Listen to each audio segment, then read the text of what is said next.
There was one phrase which was said to me. You better go back to your country. You come here and you take our wife, you take our job, and you take our money.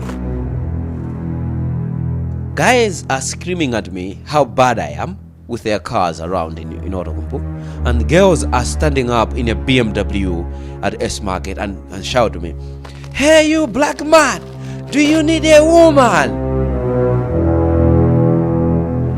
I said, no, thank you. No, if you want, we are here, And it was a culture shock. 1, 2, I couldn't believe that.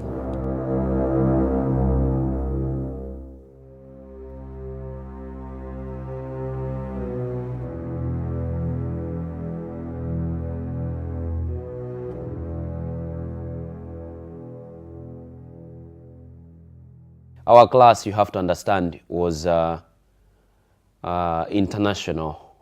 And we had Filipinos, we had Russians, we had people coming from Germany, us Africans. We had people from Slovakia, Slovenia, and as well as some guys that were now and again coming from Hungary. So the thing was, in the beginning, to just socially interact to each other was really hard. We were having issues every time concerning personal issues, concerning nationality issues, concerning even like level of academic, to a moment that there was a day. That day I recall, all of us, we were sitting down and that day was hard for me. I had the whole group coming together, and sorry to say, but we had some girls from Russia who openly, said to me, I don't know how to study, or I am not educated enough for them, and I cannot work with them in one group, so my understanding is quite low. Studying in Finland, when it comes to the comparison between darkness and light, it always gives an effect to students in some level, of which I had survived my 3 years of studying, without that. And I was really happy because most of the times when I come to school, my friends were always asking, "Where do you get this energy?" I was always like, and they were like, and the combination of this was different. But for me, I had put it to my heart. I know why I came to Finland, and I know why I'm in the school, and I know what I want to do as an end result of being in this school. So I was always focusing to this, that always I have to remember, school is why I'm here. So I was trying to make sure that I do exactly what I have or I'm supposed to do for my studies. So our class started with a big number of people. I think we started with 20, if I'm not wrong. And as the third year commenced, we were, I think, somewhere around 14, if I'm not wrong. And the number of people who have graduated were less even than that. So most of them, the motivation went down, and some of them couldn't just find the strength to study, and some got jobs. It was just like that. So I think for me, I never forgot. I didn't forget, really, where I'm coming from and why am I studying and what I wanted to achieve. So that was one of the things that made me to really go forward in studies.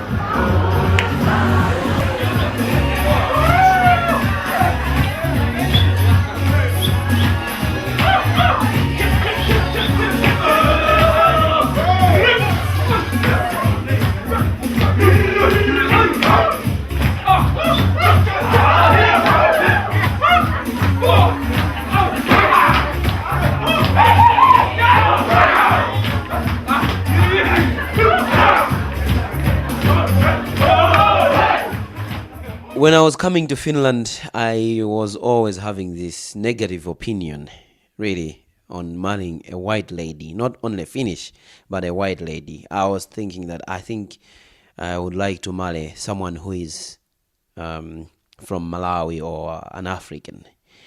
And well, it beats me because people always say, never say never. And in my childhood, I was always having this different opinion when a girl or someone is a nurse. And in Malawi, we always think that nurses never treat their husband nicely, and they always consider you as a patient when you are sick, and they can just treat you as any other patient without love with it. So I was always saying to myself, I will never get married to, I will never get married to any nurse. And it beats me now because now she's a nurse and now I'm married to her.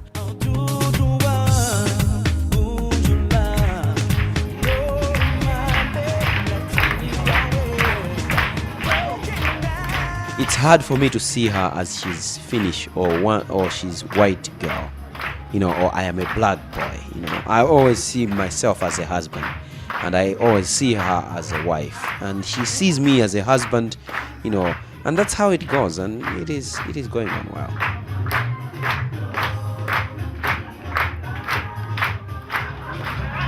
Okay, this one is difficult. Alright, we bring it down to our work.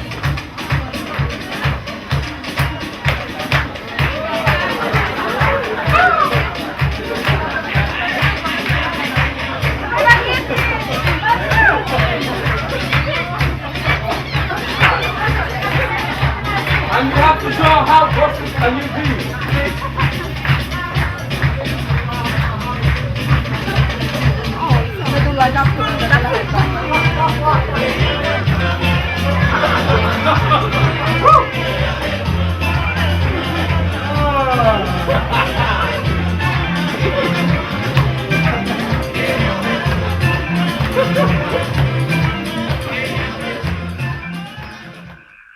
When I had finished in Outokumpu, my success was the final work.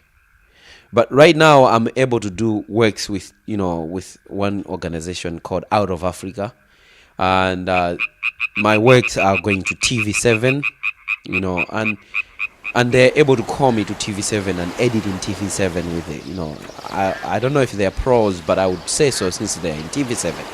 I'm able to work with them, and they're able to take my works that I do from home. And I look at it that it is a very major breakthrough for me. Today we have many people who have done media and they have gone nowhere with it. And mostly they're looking at the market. What do they do and where do they work? I think it's not about just what do I do and where do I work. I think it's about how can you, profit it for the nation, for other people. If we think in that term for other people, helping somebody to what you have got, I think we can achieve better than just for me, myself, and I. And I think it never benefits anything in that sense. And the dream of young people of, wanting to just live a life of just a normal life. Just this is how we do it. I wake up in the morning. I was born. I'll go to school. I'll go to high school, I go to university, I finish university, I get married, I get a good job, I have a house, I have a car, and that's my life, and then I die after my children.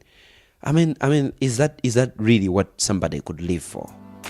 I think there is something better. That's what drives me.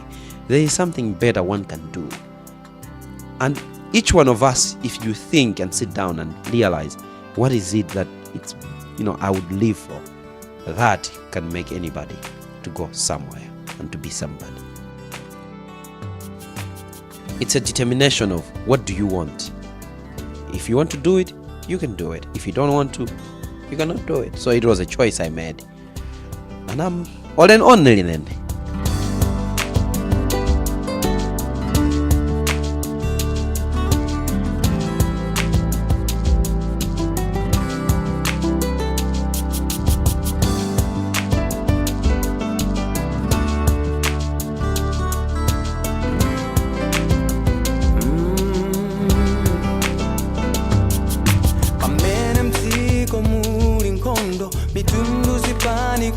bogona Balibe chome chimayenda Sonse siba so konekela Uso bogona Njala usiwa Matenda ndimfa Simakala ponse ponse Uso bogona Njala usiwa Matenda ndimfa Simakala ponse ponse